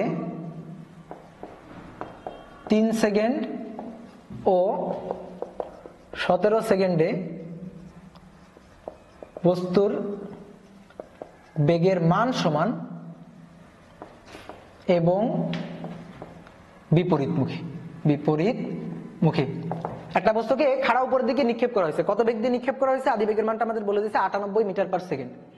এখন নিক্ষেপ করার পর আমাদের বের করতে বলছে বস্তুর বেগ কখন, 3 সেকেন্ডে এবং 17 সেকেন্ডে, এবং দেখাইতে বলতেছে দেখাও যে 3 সেকেন্ড এবং 17 সেকেন্ডে বস্তুর বেগের মান সমান কিন্তু বস্তুর বেগ বিপরীতমুখী, অর্থাৎ 3 সেকেন্ডে বেগ যেদিকে, 17 সেকেন্ডে বেগ তার বিপরীত দিকে। তাহলে দেখো এটা হচ্ছে ভূমি, তো ভূমির উপর থেকে 98 মিটার পার সেকেন্ড বেগে, অর্থাৎ আদি বেগ 98 মিটার পার সেকেন্ড, এটা দিয়ে উপরের দিকে নিক্ষেপ করা হয়েছে। তাহলে টাইপ 2 মানে ভূমি থেকে বা নিচ থেকে উপরে নিক্ষেপ বস্তুর ক্ষেত্রে।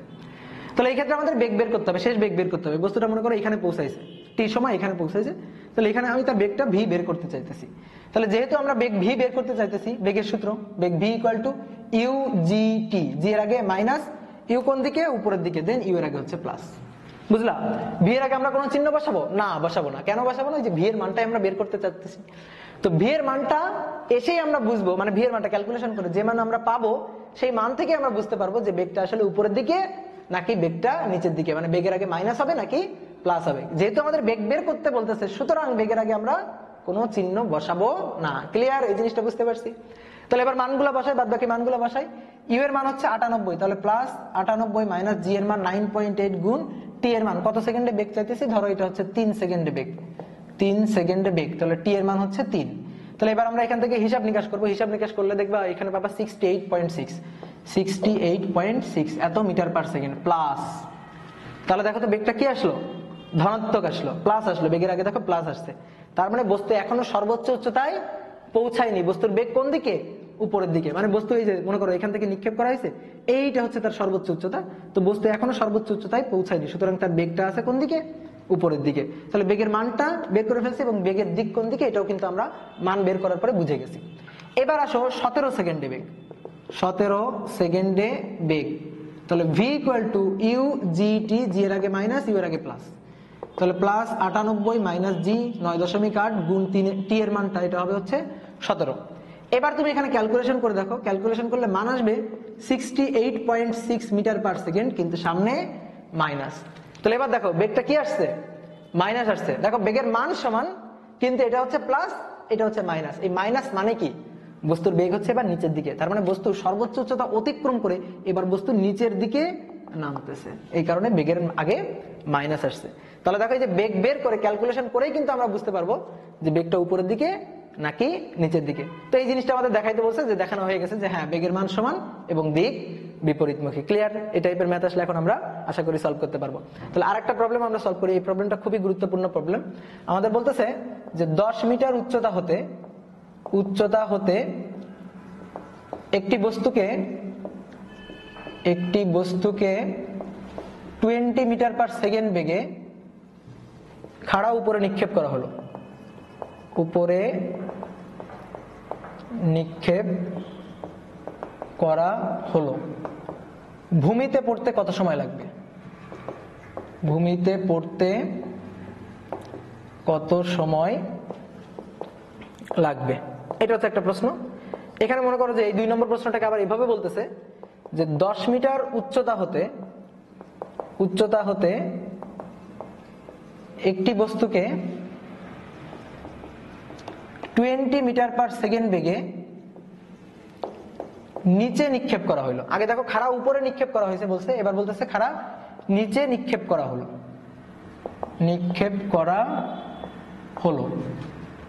ভূমিতে পৌঁছাতে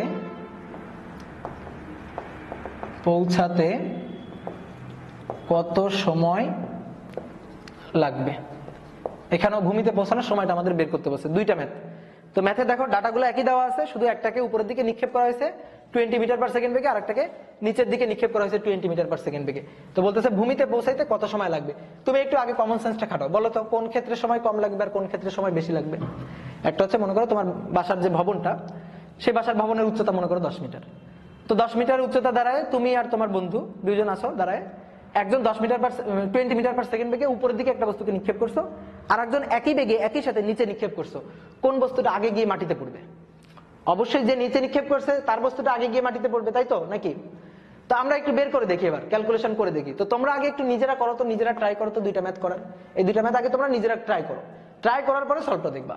তো এইটা হচ্ছে ভবনটা, এই ভবনের এই উচ্চতাটা এটা হচ্ছে 10 মিটার। তো এখান থেকে প্রথমে দেখো উপরে নিক্ষেপ করা হয়েছে, খাড়া উপরে নিক্ষেপ করা হয়েছে। তো বস্তু এভাবে সর্বোচ্চ উচ্চতায় উঠে তারপরে বস্তু গিয়ে ভূমিতে পৌঁছাইছে, মানে বস্তুটা গিয়ে এখানে পড়ছে। তো বলতেছে কত সময় লাগবে। তাহলে প্রথমে আমরা এই যে 1 নম্বরটা করতেছি, মানে 2 নম্বর প্রথমটা করতেছি আর কি। তো বস্তু যদি এখানে পৌঁছায়, বলো তো তার সরণ কতটুকু হয়েছে? সরণ হয়েছে 10 মিটার। আমি বারবারই বলছি যে সরণ হচ্ছে সে অ্যাকচুয়াল যতটুকু ডিস্টেন্স অতিক্রম করে আসতেছে এটা না, বস্তু কোথায় ছিল, বস্তু কোথায় আসলো, লম্বালম্বি দূরত্ব আদি বিন্দু থেকে শেষ বিন্দুর দিকে, এটাই হচ্ছে সরণ, এটাই হচ্ছে এইচ। এইচ এর মান কত? 10 মিটার। এবং এইচ এর ডিরেকশনটা কোন দিকে? নিচের দিকে। কি চাইতেছে? সময় চাইতেছে, টি চাইতেছে। নিক্ষেপ বেগটা আমাদের বলে দিয়েছে, নিক্ষেপ বেগটা আদি বেগ এটা হচ্ছে 20 মিটার পার সেকেন্ড। তো নিক্ষেপ বেগটা কোন দিকে? উপরের দিকে। তো এতটুকু হচ্ছে আমাদের চিত্র আঁকা। চিত্র আঁকা শেষ, এবার ম্যাথ করা শুরু। তাহলে এবার দেখো এইচ ইকুয়াল টু হচ্ছে ইউটি হাফ জিটি স্কোয়ার। ভালো করে দেখো, কেউ আগে লিখবা না, জি এর আগে সর্বদাই মাইনাস, ইউ এর আগে উপরের দিকে নিক্ষেপ করছি তো, সুতরাং ইউ এর আগে হচ্ছে প্লাস। এবার কি আমি এইচ এর মানটা বের করতে চাইতেছি? না, কার মানটা বের করতে চাইতেছি? সময়ের মানটা। তাহলে এইচ এর মানটা আমার বসাইতে হবে। যেহেতু এইচ এর মানটা আমরা বসাবো, সুতরাং আমাদের দেখতে হবে এইচটা আসলে কোন দিকে। এখানে ছিল, এখানে পৌঁছাইছে, এইচ কোন দিকে? নিচের দিকে, সুতরাং এইচ এর আগে মাইনাস বসাইতে হবে। বুঝতে পারছো? যদি আমরা এইচ বের করতাম, আমাদের সময় দেওয়া থাকতো, এইচ বের করতাম, দেন এইচ এর আগে আমরা কোনো চিহ্ন বসাইতাম না, কারণ এইচ আমরা বের করে বুঝতে পারবো উপরের দিকে নাকি নিচের দিকে। কিন্তু এইচটা বসায় বের করতে হবে টাইম টি এর মানটা। তাহলে অবশ্যই এইচ কোন ডিরেকশনে আছে সেই ডিরেকশন সহ এইচ এর মানটা বসায় তারপরে ক্যালকুলেশন করে আমাদের টি এর মানটা বের করতে হবে। তাহলে সূত্র লেখার কাজ শেষ, এবার মান বসাইতে হবে। তাহলে আমরা মান বসাই। তাহলে মাইনাস এইচ এর মান হচ্ছে 10 মিটার, ইউটি, ইউ এর মান হচ্ছে 20 মিটার পার সেকেন্ড, তাহলে 20 ইন্টু টি মাইনাস হাফ জি মানে হচ্ছে 4.9, আমি একবারে লিখে দিলাম, টি স্কোয়ার। এটা দেখো একটা দ্বিঘাত সমীকরণ আছে, এটাকে আমরা একটু সাজাই লিখি। এই 4.9 টি স্কোয়ার থেকে এই পাশে নিয়ে আসি, তাহলে 4.9 T square minus 20 T minus 10 equal to হচ্ছে 0। দেখো একটা দ্বিঘাত সমীকরণ। এই দ্বিঘাত সমীকরণের মূল কি? মূল হচ্ছে টি, সময়। এখন এই সময়ের মানটা আমরা বের করব।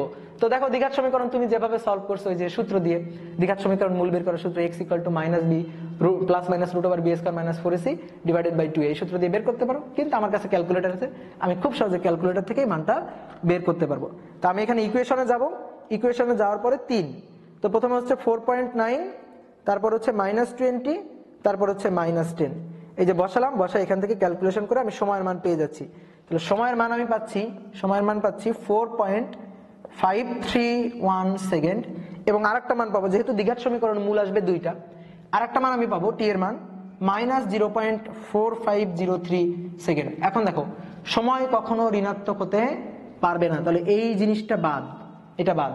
তাহলে সময়ের আসল যে মানটা, অর্থাৎ ভূমিতে পড়তে যে সময়টা লাগবে, সেটা হচ্ছে 4.53 সেকেন্ড। তাহলে এটা হচ্ছে অ্যান্সার, যে ভূমিতে পড়তে কত সময় লাগবে, এত সময় লাগবে, বের করে ফেলছি। এবার আসো পরেরটা আমরা করব, 2 নম্বরের পরেরটা, 2 এর 2 আর কি। তা আমাদের বলতেছে 10 মিটার উচ্চতা থেকে একটি বস্তুকে এত বেগে, মানে 20 মিটার পার সেকেন্ড বেগে নিচে নিক্ষেপ করা হলো। আগে উপরে নিক্ষেপ করা হয়েছিল, এবার নিচে নিক্ষেপ করা হলো, ভূমিতে পৌঁছাইতে কত সময় লাগবে? তো আমরা কমন সেন্স খাটা এটা বুঝতে পারি যে উপরের দিকে নিক্ষেপ করলে বস্তু অনেক পথ ঘুরে এসে পড়বে, তো এই ক্ষেত্রে সময়টা বেশি লাগবে। কিন্তু এইবার হচ্ছে আমি ডাইরেক্ট নিচের দিকে নিক্ষেপ করতেছি, এই ভবনের উচ্চতা হচ্ছে 10 মিটার, এইখান থেকে আমি বস্তুটাকে নিক্ষেপ করতেছি খাড়া নিচের দিকে, কত বেগ দিয়ে? 20 মিটার পার সেকেন্ড বেগ দিয়ে। এটা হচ্ছে সেই আদি বেগটা।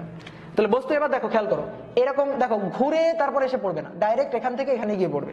তাহলে এখান থেকে ডাইরেক্ট গিয়ে যদি এখানে পড়ে, তাহলে সরণ যেটা হচ্ছে, অর্থাৎ ছিল এখানে, বস্তু পৌঁছাইছে হচ্ছে এখানে, তাহলে সরণটা হচ্ছে নিচের দিকে, এটা হচ্ছে এইচ এর ডিরেকশন, এবং এইচ এর মানটা কত?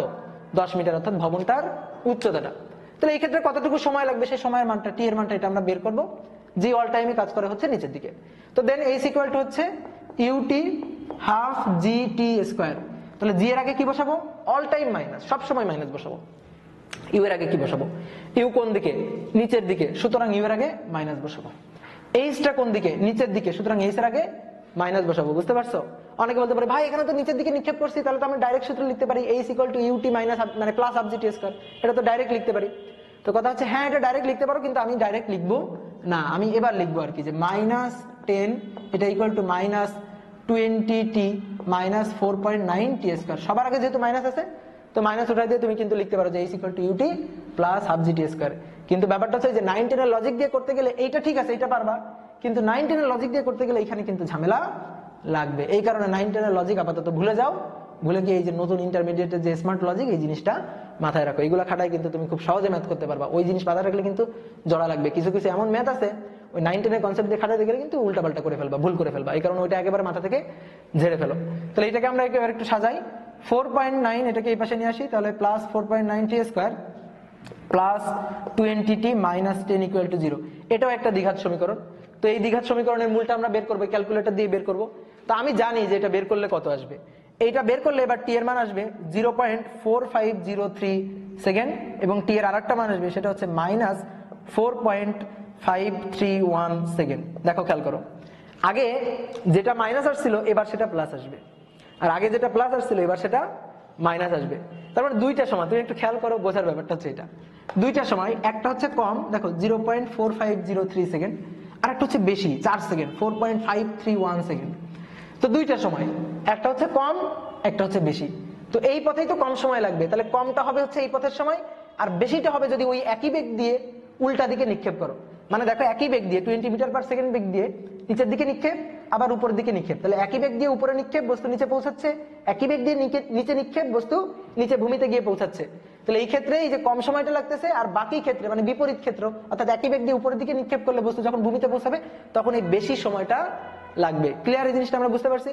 তাহলে এই ক্ষেত্রে এইটা হচ্ছে অ্যান্সার, আর টি এর মানটা ঋণাত্মক হতে পারে না, সুতরাং এটা বাদ। তাহলে ভূমিতে পড়তে কত সময় লাগবে এই যে ক্যালকুলেশন করে সূত্র খাটায়, গতির সূত্রগুলো খাটায়, পড়ন্ত বস্তু নিক্ষিপ্ত বস্তুর সূত্র খাটায় আমরা কিন্তু বের করে ফেলতে পারতেছি।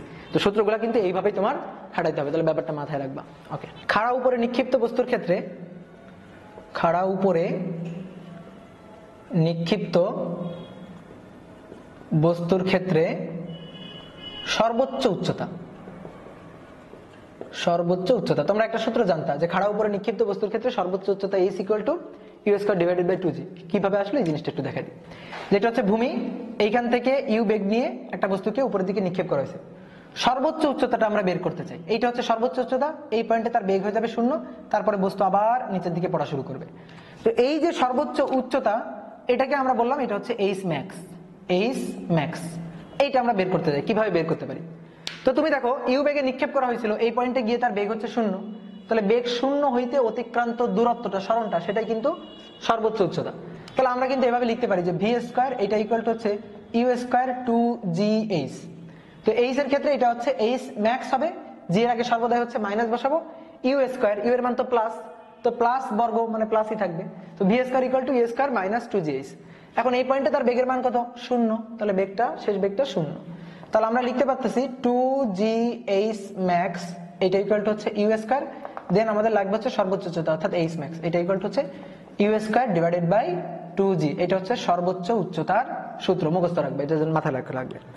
এরপর হচ্ছে সর্বোচ্চ উচ্চতায় উঠতে সময়, সর্বোচ্চ উচ্চতায় উঠতে সময়, সর্বোচ্চ উচ্চতায় উঠতে কতটুকু সময় লাগবে এই জিনিসটা আমরা বের করবো। তাহলে একটা বস্তুকে খাড়া উপরের দিকে নিক্ষেপ করলাম, আদি বেগ ইউ দিয়ে নিক্ষেপ করলাম, তো সর্বোচ্চ উচ্চতায় তার বেগ হয়ে যাচ্ছে 0। এখন সর্বোচ্চ উচ্চতায় উঠতে কতটুকু সময় লাগবে? ধরলাম টি সময় লাগবে, জাস্ট উঠতে সময়, ঠিক আছে? এইখান থেকে এইখানে পৌঁছাইতে সময় হচ্ছে টি, এই টি এর মানটা আমরা বের করব। তাহলে আমরা জানি যে ভি ইকুয়াল টু হচ্ছে ইউ জি টি, তাহলে জি এর আগে মাইনাস, ইউ কোন দিকে? উপরের দিকে, দেন ইউ এর আগে হচ্ছে প্লাস, আর ভি এর মানটা ওই পয়েন্টে হচ্ছে সর্বোচ্চ উচ্চতায় হচ্ছে 0। তাহলে এখান থেকে আমাদের টি এর মানটা বের করতে হবে, তাহলে জি টি ইকুয়াল টু হচ্ছে ইউ, তাহলে টি ইকুয়াল টু হচ্ছে ইউ ডিভাইডেড বাই জি, এটা হচ্ছে সর্বোচ্চ উচ্চতায় উঠতে সময়। এবার আমরা বের করবো হচ্ছে উড্ডয়নকাল, উড্ডয়নকাল, উড্ডয়নকাল বা বিচরণকাল, বা অনেকে বলে শূন্যে থাকা সময়, মানে শূন্যে কতক্ষণ আছে বস্তুটা সেই সময়টা। তো এটা আমরা কিভাবে বের করতে পারি? দেখো উঠতে লাগছে এই সময়টা, তাহলে উঠতে যদি এই সময়টা লাগে, নামতেও একই সময় লাগবে, তাহলে উড্ডয়নকাল হচ্ছে উঠতে সময় নামতে সময় দুইটার যোগফল, তাহলে আলটিমেটলি হবে 2u ডিভাইডেড বাই জি, এটা হবে উড্ডয়নকালের সূত্র, এটা আমরা পাবো। তো এটা আমরা কিন্তু বের করেও দেখতে পারি যে কিভাবে, যে এইটা হচ্ছে ভূমি, ভূমি থেকে একটা বস্তুকে উপরের দিকে নিক্ষেপ করা হয়েছে, কত বেগ দিয়ে নিক্ষেপ করা হয়েছে? ইউ বেগ দিয়ে নিক্ষেপ করা হয়েছে। তো উড্ডয়নকাল বের করতে হবে, তাহলে বস্তু মনে করো যে সর্বোচ্চ উচ্চতায় পৌঁছাইলো, তারপরে আবার এসে ভূমিতে পড়লো, মানে এখানে পড়লো, তাহলে এইখান থেকে সর্বোচ্চ উচ্চতায় পৌঁছায় আবার ভূমিতে এসে পড়তে মোট যে সময়টা লাগবে সেই সময়টাকে বলা হচ্ছে উড্ডয়নকাল, যেটাকে আমরা বড় হাতের টি দিয়ে প্রকাশ করি। এই উড্ডয়নকালটা এবার আমি বের করতে চাই। তো দেখো তো বস্তু যদি এইখান থেকে এইখানে এসে আবার পড়ে, তাহলে এই ক্ষেত্রে তার অতিক্রান্ত দূরত্ব অর্থাৎ সরণ কত হয়? 0 হয়। কেন? বস্তু ছিল হচ্ছে এইখানে, বস্তু পৌঁছাইছে এইখানে, তাহলে যেখানে ছিল সেখানে আছে আলটিমেটলি, তাহলে সরণ কত হয়েছে? উলম্ব সরণ আছে এর উপরের দিকে বা নিচের দিকে উলম্ব সরণ আছে? নেই, তাহলে সরণ কত? 0। তাহলে আমরা যে সূত্রটা জানি, এইচ এর যে সূত্রটা জানি, এইচ ইকুয়াল টু হচ্ছে UT half G T square, তো জি এর আগে মাইনাস, ইউ কোন দিকে? উপরের দিকে, দেন ইউ এর আগে হচ্ছে প্লাস, এইচ এর মানটা কত? এইচ এর মানটা হচ্ছে 0। তাহলে দেখো 0 এটা সমান সমান UT minus half G T square, তো টি এর পরিবর্তে বড় হাতের টি লিখবো, এই ছোট হাতের টি এর পরিবর্তে আমরা বড় হাতের টি উড্ডয়নকাল এই জিনিসটা আমরা লিখবো। তো এখান থেকে উড্ডয়নকাল টিটা আমাদের বের করতে হবে। তো দেখো আমরা এখান থেকে কিন্তু টি কমন নিতে পারি, যে টি কমন নিলাম, তাহলে ইউ মাইনাস হাফ জি বড় হাতের টি, এইটা ইকুয়াল টু 0। তাহলে হয় টি এর মান হচ্ছে 0, নয়তো হচ্ছে ইউ মাইনাস হাফ জি টি, এইটা ইকুয়াল টু হচ্ছে 0। তো এখান থেকে টি এর মান আমরা পাচ্ছি 2u ডিভাইডেড বাই জি, এইটা হচ্ছে উড্ডয়নকাল। দেখো টি এর মান তো আমরা একটা 0 পাইলাম, এটা আসলে কি মিন করে? টি এর মান 0 এটা মিন করে হচ্ছে নিক্ষেপ করার মুহূর্তে। তো যখন আমি নিক্ষেপ করতেছি তখনও কিন্তু অতিক্রান্ত সরণ অর্থাৎ এইচ এর মানটা 0 যখন আমি নিক্ষেপ করতেছি, তো সেক্ষেত্রে তো কিন্তু সরণ হয় নাই। আবার যখন দেখো এখান থেকে নিক্ষেপ করার পরে বস্তু আবার এসে ওই তলে পৌঁছাইছে, ওই বিন্দুতে পৌঁছাইছে, দেন সরণের মান কত আছে? 0 আছে। তো সরণের মান 0 এর জন্য উড্ডয়ন কালটা অর্থাৎ এখান থেকে সর্বোচ্চ উচ্চতায় পৌঁছায় আবার ভূমিতে এসে পড়তে মোট যে সময়টা লাগবে সেটা হচ্ছে 2u ডিভাইডেড বাই জি। তাহলে এটা হচ্ছে সর্বোচ্চ উচ্চতা, এটা সর্বোচ্চ উচ্চতা, এটা হচ্ছে সর্বোচ্চ উচ্চতায় উঠতে সময়, এইটা হচ্ছে উড্ডয়ন কাল বা বিচরণ কাল। এখান থেকে আমরা আরেকটা জিনিস বের করতে পারি যে সর্বোচ্চ উচ্চতা থেকে নামতে কতটুকু সময় লাগবে। তো সর্বোচ্চ উচ্চতা থেকে নামতে সময় লাগবে এইটা, উঠতে যদি এই সময়টা লাগে তাহলে নামতে সময় লাগবে এইটা, বা চাইলে কিন্তু আমরা বের করেও নিতে পারি। তো এই সূত্রগুলো আমাদের মাথায় রাখতে হবে। ক্লিয়ার? এই সূত্র রিলেটেড কয়েকটা ম্যাথ প্রবলেম আমরা 19-এ সলভ করে আসছি, এখানেও ধরো যে 2-একটা ম্যাথ প্রবলেম আমরা সলভ করবো। তো চলো আর 2-একটা ম্যাথ প্রবলেম সলভ করে আমরা আজকের ক্লাসটা শেষ করে ফেলি। দেখো খুবই সুন্দর একটা ম্যাথ এটা। বলতেছে একটি বস্তুকে 200 মিটার উচ্চতা থেকে ফেলে দেওয়া হলো, একই সাথে আরেকটা বস্তুকে 50 মিটার পার সেকেন্ড বেগে খাড়া উপরের দিকে নিক্ষেপ করা হলো। তাহলে একটা বস্তুকে ফেলে দেওয়া হয়েছে, আর একটাকে খাড়া উপরের দিকে নিক্ষেপ করা হয়েছে। তাহলে একটা নিচের দিকে নামবে, একটা উপরের দিকে উঠবে। একটা সময় গিয়ে দুইটা বস্তু পরস্পরের সাথে কিন্তু মিট করবে। তো এখন আমাদের বলতেছে যে বস্তুদ্বয় কখনো কত উচ্চতায় মিলিত হবে। তাহলে আমরা একটু চিত্র এঁকে ফেলি। এটা হচ্ছে মনে করো যে একটা ভবন, এই ভবনের উচ্চতা হচ্ছে 200 মিটার।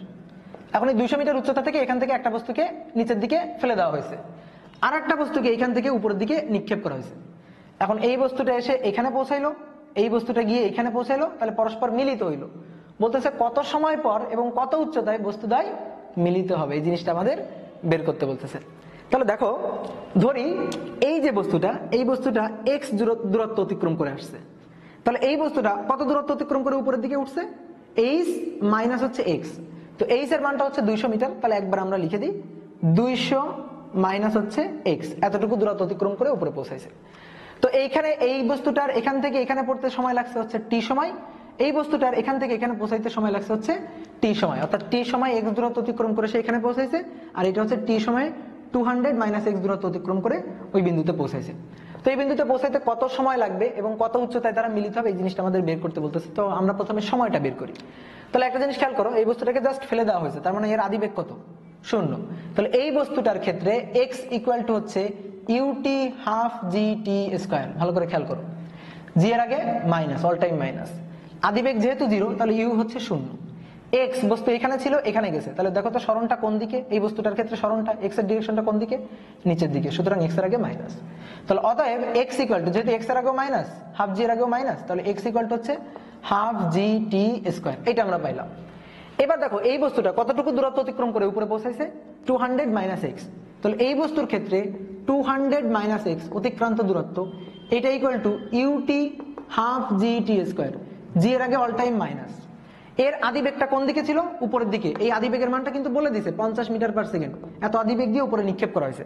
তাহলে আদিবেগ যেহেতু উপরের দিকে, তাহলে ইউ এর আগে হচ্ছে প্লাস। এই যে সরণটা, এই সরণটা বস্তু এখানে ছিল, উপরের দিকে গেছে, তাহলে সরণটা এটা হচ্ছে প্লাস। বুঝতে পারলা ডিরেকশন গুলো আমরা কিভাবে বসালাম? এবার একটু খেয়াল করে দেখো, আমাদের টার্গেট হচ্ছে সময় টিটা বের করা। হাফ জি টি স্কোয়ার মানে কত? এক্স। দেখো তো এখানে হাফ জি টি স্কোয়ার আছে কিনা? আছে। তাহলে হাফ জি টি স্কোয়ারের পরিবর্তে আমরা এক্স লিখে দিতে পারি কিনা?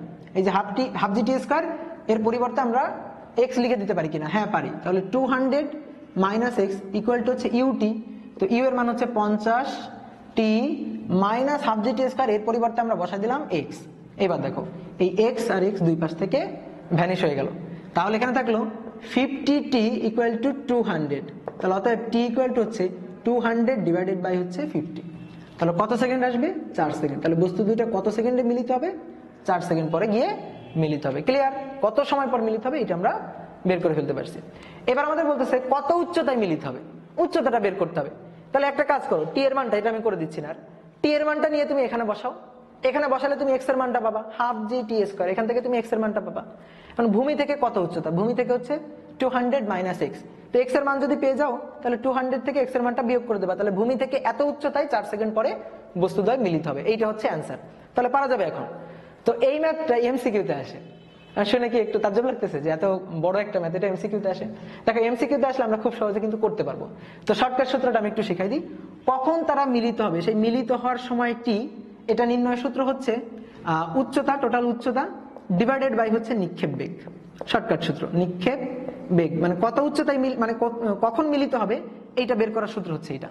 যে টি হচ্ছে উচ্চতা, তো উচ্চতা কত ছিল 200 মিটার, তাহলে 200 মিটার এটা হচ্ছে উচ্চতা। নিক্ষেপ বেগ, যে বস্তুটাকে তুমি নিক্ষেপ করছো কত বেগ দিয়ে নিক্ষেপ করছো, 50 মিটার পার সেকেন্ড বেগ দিয়ে নিক্ষেপ করছো, তাহলে 200 ভাগ হচ্ছে 50, কত সময়, 4 সেকেন্ড সময়।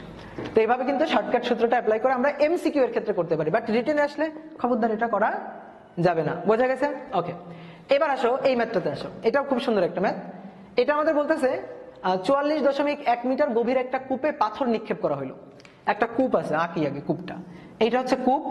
এই কূপের মনে করো যে এখানে এই যে পানি আছে, তো এই কূপের গভীরতা এটা হচ্ছে 44.1 মিটার। এই গভীরতা বলতে আসলে বোঝানো হচ্ছে এই কূপের মুখ থেকে, এই প্রান্ত থেকে পানির উপরিতলের এই যে দূরত্বটা, এই দূরত্বটা এটা হচ্ছে 44.1 মিটার। এখন এই কূপে একটা পাথর নিক্ষেপ করা হয়েছে, তো কূপের মধ্যে শব্দের বেগ হচ্ছে 340 মিটার পার সেকেন্ড। তো পাথর নিক্ষেপের মুহূর্ত থেকে এটি পানিতে পতনের শব্দ শুনতে কত সময় লাগবে? কারণ এই কূপে তুমি কি করছো, একটা পাথর নিক্ষেপ করছো, তাহলে তুমি এখান থেকে দাঁড়ায় তুমি একটা পাথরকে ছুড়ে দিছো, তাহলে সেই পাথরটা গিয়ে এই পানিতে গিয়ে পড়ছে। তো যখনই পানিতে গিয়ে পড়ছে তখন ছালাত করে একটা শব্দ হয়েছে, সেই শব্দটা তুমি আবার এখানে দাঁড়ায় শুনছো। এখন আমাদের বলতেছে এই পাথরটা গিয়ে পড়তে, তারপরে তুমি এই যে পাথর পতনের যে শব্দ, এই শব্দ শুনতে মোট কতটুকু সময় লাগবে। তাহলে পাথরটা ফেলে দিছি, ফেলে দেওয়ার কতক্ষণ পর আমি পাথর পড়ার পানির শব্দটা শুনতে পাবো, এই জিনিসটা আমাদের দেখতে হবে। তো তুমি মনে করো যে এখানে এই যে কুয়ার মুখে এখানে কান পেতে রাখছো, এই কানে তুমি শব্দটা শুনবা আর কি। তো এখন আমরা শব্দটা শোনার প্রয়োজনীয় যে সময়টা, এটা বের করব। তো দেখো এটাকে আমরা দুইটা ভাগে ভাগ করতে পারি। এক, এই পাথরটা গিয়ে এখান থেকে ছেড়ে দিছি, পাথরটা গিয়ে পানিতে পড়ছে, তাহলে পাথরটা পানিতে গিয়ে পড়তে সময় লাগছে হচ্ছে t1 সেকেন্ড, t1 সময়। এবার যখনই পাথরটা গিয়ে পানিতে পড়ছে তখনই কিন্তু শব্দটা তৈরি হয়েছে। এই শব্দটা এখান থেকে, এই যে কূপের তলদেশ থেকে এখান থেকে এসে এই যে কূপের মুখে এসে পৌঁছাইছে, অর্থাৎ তোমার কানে এসে পৌঁছাইছে। তাহলে এবার শব্দ আসছে হচ্ছে তরঙ্গ আকারে, তো তরঙ্গ সমবেগে চলে, জানি তো আমরা না? তাহলে তরঙ্গ সমবেগে চলে, তাহলে এখান থেকে ওই যে পাথর পতনের শব্দ, সেই শব্দটা এরকম তরঙ্গ আকারে এসে তোমার কানে পৌঁছাইছে। তো তরঙ্গ আসে কিভাবে, সমবেগে। তো সমবেগে আসতে তোমার যে সময়টা লাগছে সেই সময়টা হচ্ছে t2, মানে শব্দ আসতে, শব্দ এসে তোমার কানে পৌঁছাইতে যে সময়টা লাগছে সেই সময়টা হচ্ছে t2। তাহলে পাথর ফেলার পরে কত সময় পর আমি শব্দটা শুনতে পাবো, t1 প্লাস t2, মানে আগে পাথর গিয়ে পড়ছে, তারপর শব্দ তৈরি হয়েছে, সেই শব্দ এসে আমার কানে পৌঁছাইছে। তাহলে পাথর পড়তে সময় প্লাস শব্দ আসতে সময়, এই দুইটা সময়ের যোগফল, এটাই হবে হচ্ছে পাথর পতনের শব্দ শুনতে সময়। তাহলে পাথর পতনের শব্দ শুনতে সময় এটা আমাদের বের করতে বসে, তাহলে আলাদা আলাদা করে t1 এবং t2 এটা বের করো, বের করলেই হয়ে যাবে। তাহলে আমরা প্রথমে আগে t1টা বের করি। তাহলে পাথরটাকে জাস্ট ফেলে দেওয়া হয়েছে, তো কত বেগ নিয়ে ফেলে দেওয়া হয়েছে, আদি বেগ 0 দিয়ে ফেলে দেওয়া হয়েছে। কত উচ্চতা অতিক্রম করে গিয়ে পৌঁছাইছে, 44.1 মিটার, তাহলে এটা হচ্ছে h। তাহলে আমরা সূত্র লিখি, h ইকুয়াল টু হচ্ছে ut হাফ gt স্কয়ার। তো জি এর আগে হচ্ছে মাইনাস, এখানে এটা হবে হচ্ছে t1, তাহলে t1 আমরা লিখে দিলাম। এবার যেহেতু আদিবেগ 0, তাহলে u এর মানটা হচ্ছে 0, h এর আগে এখান থেকে নিচের দিকে গেছে, তো h টা হচ্ছে নিচের দিকে, সুতরাং h এর আগেও মাইনাস। তাহলে h ইকুয়াল টু আমরা একবারে লিখতে পারি h equal to half G t1 square. এখন h এর মান হচ্ছে 44.1, হাফ জি মানে 4.9 t1 স্কয়ার। এখান থেকে দেখবা t1 এর মান আসবে হচ্ছে 3 সেকেন্ড। তাহলে পাথরটা পানিতে গিয়ে পড়তে যে সময়টা লাগছে সেটা হচ্ছে 3 সেকেন্ড, ঠিক আছে, এটা হচ্ছে 3 সেকেন্ড। এবার বের করতে হবে হচ্ছে শব্দ আসতে কত সময় লাগছে। তো শব্দ চলে সমবেগে, তাহলে শব্দ এখান থেকে এখানে গেছে, কত দূরত্ব অতিক্রম করছে, 44.1 মিটার, কিভাবে, সমবেগে। তাহলে এবার শব্দ আসতে সময় সমবেগে s equal to V T, তো এখানে আমরা লিখবো s equal to V into t2। তো s এর মান কত, 44.1 মিটার। শব্দ সমবেগে চলে, তো সেই সমবেগের মানটা আমাদের বলে দিয়েছে যে কুয়ার মধ্যে শব্দের বেগ হচ্ছে 340, তাহলে বেগের মানটা আমরা বসালাম 340 ইন্টু t2।